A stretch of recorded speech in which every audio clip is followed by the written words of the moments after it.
সূর্য অলিকে বলে, তুই যদি তোর মাকে নিয়ে আর একটা বাজে কথা বলিস আমি তাহলে ভুলে যাব তুই আমার মেয়ে। তোর অনেক বাজে কথা সহ্য করেছি, আর আমি সহ্য করব না। ওইদিকে দীপার পরিবারের সবাই দীপার সাথে দেখা করতে আসে। তাহলে কি সবার সম্পর্ক আগের মতো ঠিক হয়ে যাবে? সেটা জানতে হলে আজকের ফুল এপিসোডটি দেখুন। কমেন্টে জানান সূর্যের এই শাসনটা ঠিক আছে কিনা। অলি সূর্যকে বলে, তুমি না বলছো মা স্যাক্রিফাইস করছে? ওই দেখো নতুন বন্ধু হয়েছে, সে তাদের লগে ঠিকই ঘুরছে। সূর্য দেখতে পায় সাক্ষ্যদ্বীপের সাথে দীপা কোথায় যেন যাচ্ছে। অলির এই কথা বলার পর সূর্য আবারও ধমক দেয় অলিকে। সূর্য অলিকে বলে, যা সেটা বলি, এরকম বাজে কথা বলা বন্ধ কর। তুই তোর মুখে যা আসবে তুই তাই বলবি, আর সেটা মেনে নেবো সবসময়? সেটা কিন্তু হবে না।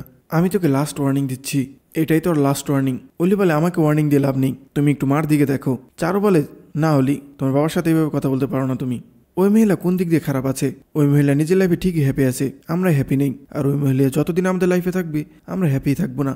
ঝগড়ার মাঝখানে সূর্য ভুলেই গিয়েছে ট্রাফিক ছেড়ে দিয়েছে। পিছন থেকে অন্য গাড়িগুলো হর্ন বাজাচ্ছে। এরপর সূর্য গাড়িটি সরিয়ে ফেলায়।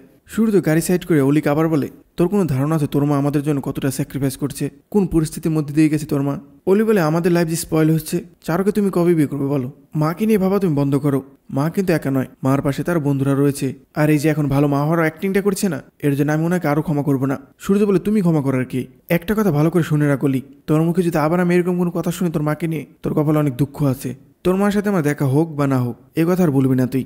অলি বলে, থ্রেট করছো আমায়? সূর্য বলে, না, আই মিন ইট। অলি চিৎকার করে বলে, বাবা। সূর্য অলির সিট বেল্ট খুলে দেয়। সূর্য বলে, তোর স্কুল চলে এসেছে, যা স্কুলে যা। আর হ্যাঁ, আজকে তুই যে ব্যবহারটা করলি না, এটা আমি সারা জীবনে ভুলবো না, যা তুই স্কুলে। মিসকা লুকিয়ে লুকিয়ে দূর থেকে এসব দেখছিল। মিসকা মনে মনে বলে, আহারে, আমার সূর্যটা ভালো নেই। আমার সূর্যের পাশে আমাকে থাকা দরকার ছিল। আমি তো জানি আমার সূর্য কিভাবে ভালো থাকবে। আমাকে আটকানোর মতো তো দীপা নেই। এবার আমি তোর কাছে যাবই, আর এমনভাবে যাব তোর জীবন তছনছ করে দেব। সাক্ষ্যদীপ আর দীপা জয়ীর এক টিচারের বাড়ি গিয়েছে। জয়ীর এই টিচার ক্লাসিক্যাল ডান্স শেখায়। সাক্ষ্যদীপ দীপাকে বলে, আপনার তো এইসব ভালো লাগে, এর জন্য আপনাকে নিয়ে আসলাম। দীপা বলে, হ্যাঁ, জায়গাটা অনেক সুন্দর, অনেক অর্গানাইজ। সাক্ষ্যদীপের পর জয়ী টিচারকে হাতের খাবারগুলো দেখায়। আসলে জয়ী টিচার খাবার অর্ডার করেছিল। ওইখানে অনেকগুলো বাচ্চাও রয়েছে যারা ডান্স শিখতে এসেছে। জয়ী টিচার বলে, তোমাদের ব্রেকফাস্ট এসে গেছে, তোমরা সবাই খেয়ে নাও। কিন্তু বাচ্চাগুলো খুশি না হয়ে কান্না করছিল। দীপা বাচ্চাদের কান্না করতে দেখে টিচারকে বলে, ওদের মনে অনেক ক্ষুধা পেয়েছে, এর জন্য ওরা কান্না করছে। তখন টিচার বলে, না না, বিষয়টা তেমন না, ওরা অন্য একটি কারণে কান্না করছে। তখন একটি বাচ্চা এসে টিচারকে বলে, আমাদের ডান্স কে শিখাবে, আমাদের কম্পিটিশনে কে নিয়ে যাবে? টিচার বাচ্চাটিকে বোঝাতে থাকে, আমরা কেউ না কেউকে তো পেয়েই যাব। এরপর টিচার সাক্ষ্যদীপকে বলে, আচ্ছা, আপনার পেমেন্টটা আমি করে দিচ্ছি। ওইদিকে দীপা বাচ্চাটিকে সামলাতে থাকে। টিচার সাক্ষ্যদীপকে বলে, আচ্ছা, আপনি তো অনেকদিন ধরে মুম্বাই শহরে রয়েছেন, এমন কোনো বাঙালি মানুষকে চিনেন যে কিনা এই ডান্স শেখাতে পারে? সাক্ষ্যদীপ দীপার দিকে তাকায়। টিচার আবার বলতে থাকে, আমাদের বড় একটি কম্পিটিশন রয়েছে, কিন্তু এই মুহূর্তে যে আমাদের ডান্স শেখাতো সে এখানে নেই। সাক্ষ্যদীপ জিজ্ঞেস করে, হ্যাঁ, উনি তো অনেক ভালো ডান্স করতো, সে কোথায় গিয়েছে? টিচার বলে, ওনার বাবা অনেক অসুস্থ, এর জন্য সে কলকাতা চলে গিয়েছে। এখন আমরা টেনশনে রয়েছি, ছোট ছোট বাচ্চাদের কে শিখাবে ডান্স, ওরা তো বুঝতে চাইছে না। তখনই ওই বাচ্চাটি দীপাকে বলে, হাতটা কিভাবে করব? এভাবে। দীপা এরপর দেখিয়ে দিতে থাকে কিভাবে ডান্স করতে হবে। দীপার ডান্স শেখানো দেখে সকল বাচ্চারাই খুশি হয়ে যায়। আচ্ছা, তুমি ওদের সাথে গিয়ে দাঁড়াও, আমি সবাইকে শিখিয়ে দিচ্ছি। দীপার পর সবাইকে ডান্স দেখাতে থাকে। ডান্স করতে করতে দীপার মাঝে মধ্যে অলির অপমানের কথা মনে পড়ে যায়।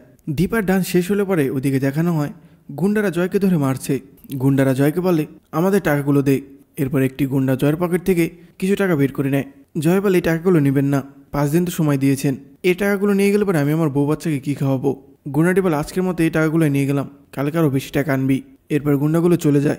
জয় মাটিতে বসে পড়ে। তখনই পিছন থেকে একজন এসে জয়কে উঠায়। জয় বলে, থ্যাংক ইউ। জয় ঘুরে দেখে ওটা হলো সূর্য। সূর্য প্রথমে বুঝতে পারেনি। সূর্য জয়কে দেখে বলে, ভাই তুই নিচে পড়লি কিভাবে? জয় বলে, এমনি আমি পাহাড়কে পড়ে গিয়েছিলাম। সূর্য আবার বলে, তোর মুখে কি হয়েছে? তোর মুখে লাল কেন? আর তোর সাথে আজকে আমি কথা বলবো। তোর সাথে যখনই কথা বলতে যাই কোনো না কোনো কারণে আটকে যায়, তোর সাথে সব আমি বলবো আজকে ভাই। তখনই সূর্যের পিছনে চারু এসে দাঁড়ায়। এরপর অলি আর জয়ীর স্কুল দেখানো হয়। জয়ী স্কুলের করিডোর দিয়ে হাঁটছিল। তখন অলি জয়ীকে দেখতে পায়। অলি জয়ী বলে ডাক দেয়। এরপর জয়ীর কাছে যায়, জয়ীকে জড়িয়ে ধরে। অলি বলে, আমি তোমাকে অনেক মিস করেছি, তোমার কাছে আসলে আমার অনেক ভালো লাগে। আমাকে কেউ ভালোবাসে না, প্লিজ তুমি আমার বন্ধু থেকো। জয়ী কোনো উত্তর দেয় না।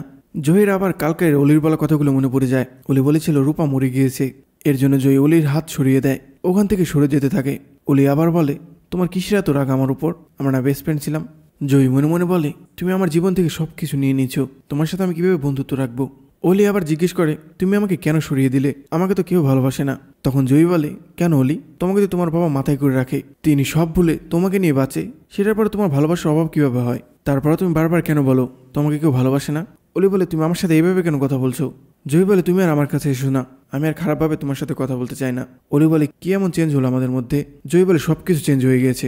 আমি আমার ভুল বুঝতে পেরেছি। তোমার সাথে বন্ধুত্ব করাটাই আমার ভুল ছিল। অলি বলে, তোমার পাপাই তোমাকে এইসব বুঝিয়েছে তাই না? তোমার পাপাই আমাকে নিয়ে বাজে বাজে কথা বলেছে। জয়ী বলে, হ্যাঁ বলেছিল, কিন্তু তখন আমি শুনিনি। আমার শোনা উচিত ছিল পাপার কথা।